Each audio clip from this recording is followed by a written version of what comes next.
पूरा थोड़ा सा वॉल्यूम बढ़ाओ।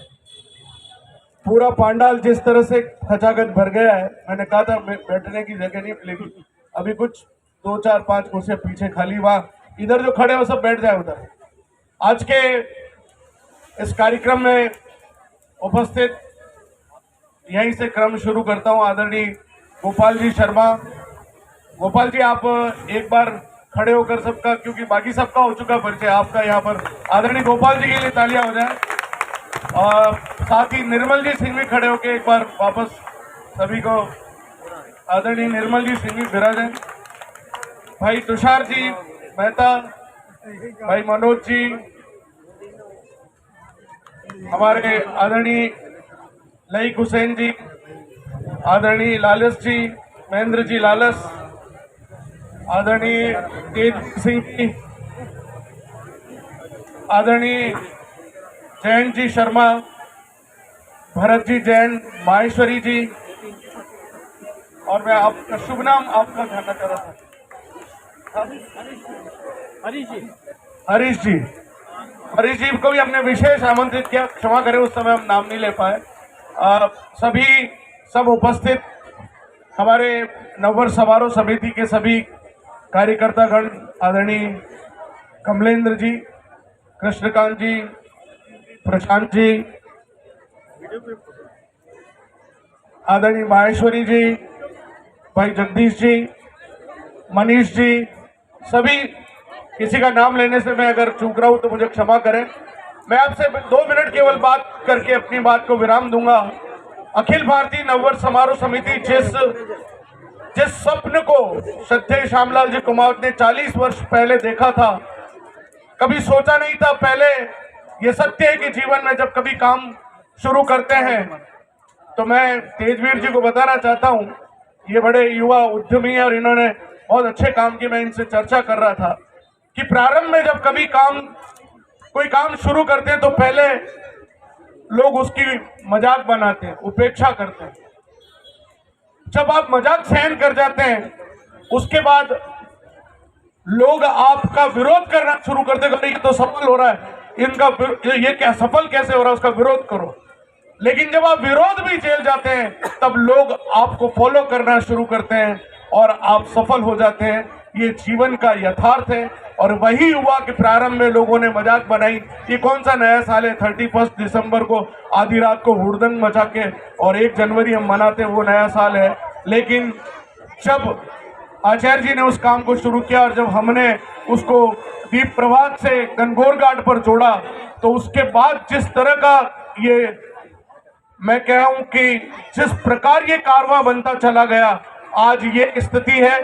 मुझे गर्व ये कहते हुए कि 40 साल पहले जो एक छोटा सा दिया हमने जलाया था, वो आज देदीप्यमान ज्वाला बनकर पूरे विश्व में फैल चुका है। ये हमारे लिए बहुत गर्व की बात है। मेवाड़ की धरा हमेशा से संपूर्ण भारतवर्ष को नेतृत्व प्रदान करती रही है। इसकी माटी में वो तासीर है कि जब भी कभी हम खड़े होते हैं, हमें स्वाभिमान के साथ खड़े होते हैं। हमारे पास साधन नहीं होते, हमारे पास हमारी अपनी राजधानी भी नहीं होती। ऐसे सम्राट, ऐसे महाराणा जहां खड़े होते थे वहां वो राजधानी बना लेते थे।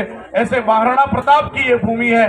मेवाड़ इस स्वाभिमान के साथ जिया और यही वजह है कि आज मुझे कहते ये भी गर्व है कि महाराजा विक्रमादित्य की पहली प्रतिमा राजस्थान में यदि कहीं किसी ने स्थापित की तो नववर्ष समारोह समिति ने के एक चक्रवर्ती सम्राट, जिसको अंग्रेजों ने, आपसे मैं एक बात कहना चाहता हूं कि हमारे देश में कुछ वामपंथी इतिहासकारों ने हमारे देश के इतिहास के साथ खिलवाड़ की।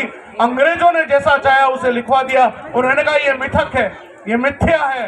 ये मिथक और मिथ्या नहीं है। जब शिलालेख राजा परमार वंश के शिलालेख जब आज अवंतिका नगरी में खुदाई में मिले, इससे प्रमाणित हो चुका है कि महाराजा विक्रमादित्य इस धरती पर अवतरित हुए थे। और ऐसे चक्रवर्ती सम्राट जिसने भगवान महाकाल के सामने, महाकाल जो है वो हमारे पंचांग प्रवर्तक है। सबसे पहले लालेश जी सबसे पहले पंचांग के प्रवर्तक महाकाल थे और महाकाल के अनन्य भक्त थे। हम सब जानते हैं कि उनको शनि ने चुनौती दी थी और इनके हाथ पैर तक कट गए थे और जब अंत तक वे संघर्ष करते रहे तब शनि ने उनको आशीर्वाद देकर पुनः उनको चक्रवर्ती सम्राट बनाया और चक्रवर्ती सम्राट बनाकर उन्होंने पूरे पृथ्वी पर सारा ऋण चुकता करके ये चक्रवर्ती सम्राट का जब वर्णन किया तब सभी लोगों ने मिलकर उनके महाकाल के चलाए उस संवत का नाम बदलकर चैत्र शुक्ला एकम के दिन, जिस दिन जन्मदिन है इनका, जयंती भी हम भूल जाते हैं, उस जयंती के दिन महाराजा विक्रमादित्य को यह सम्मान आम जन ने दिया, किसी राजा ने नहीं दिया। कहा कि नहीं, आप चक्रवर्ती सम्राट हैं, इसलिए आज से इस संवत का नाम विक्रम संवत होगा। इसलिए घर घर में अब बजे नगाड़ा विक्रम संवत, घर घर में अब बजे नगाड़ा विक्रम संवत। तो इस विक्रम संवत के हम निश्चित रूप से हमें गर्व है कि ये विक्रम संवत इसी परंपरा के अनुरूप 40 वर्षों से अनवरत जारी है। पगड़ी सजाओ इसलिए कि आज माफ करना, मैं कभी कभी सोचता हूँ हमने भी गलती करी है, पता नहीं इनके तिलक लगाया या नहीं लगाया, लेकिन एक जने के लग रहा है, बाकी के लगाना भूल गए या जो भी है। मुझे जो लोग जानते हैं, मैं कभी भी बिना तिलक आज दिन तक नहीं दिखा हूं। मैं तिलक 24/7 सोते वक्त जरूर मिटाना चाहिए शास्त्रोक्त नीति से। बाकी हम तिलक लगाकर पहुंच लेते हैं, हमको शर्म आती है। हम धोती पहनने में शर्म करते हैं कि यार 5 स्टार होटल में जाएंगे तो हमको, अब भाई कुबेर हवेली में मैं धोती पहन के आऊंगा तो बना आप मुझे रोकोगे क्या? नहीं, आप मेरा स्वागत करोगे। तो धोती पहनकर जाने में भी हमको शर्म आती है। तो ऐसी इन परंपराओं को पुनर्स्थापित करने के लिए ये पगड़ी सजाओ प्रतियोगिता, भारतीय परिवेश पहने, प्रसन्न रहे। आने वाली पीढ़ियां तो साड़ी पता नहीं पहनेगी नहीं पहनेगी, लड़कियां, मुझे कभी कभी चिंता होती है कि ये पीढ़ी आने वाले समय में किस तरफ जा रही है। लेकिन इस ऐसे कार्यक्रमों के माध्यम से हम पुनः इसको स्थापित करने का प्रयास कर रहे हैं।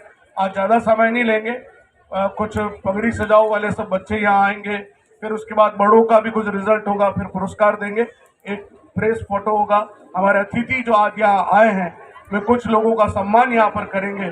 तो मैं ज़्यादा समय न लेते हुए एक बार पुनः आप सभी विशिष्ट अतिथियों का स्वागत करता हूँ। हम सब परिवार से जुड़े हैं और अब आज से आप सभी इस नववर्ष समारोह समिति के स्थायी सदस्य हो गए हमारे। तो जब भी मौका मिलेगा आदरणीय ललित जी को भी तंग करेंगे, गोप जी को भी तंग करेंगे, सभी को तंग करेंगे और बुलाएंगे। बहुत बहुत धन्यवाद। श्री राम, जय जय राम। भारत माता की।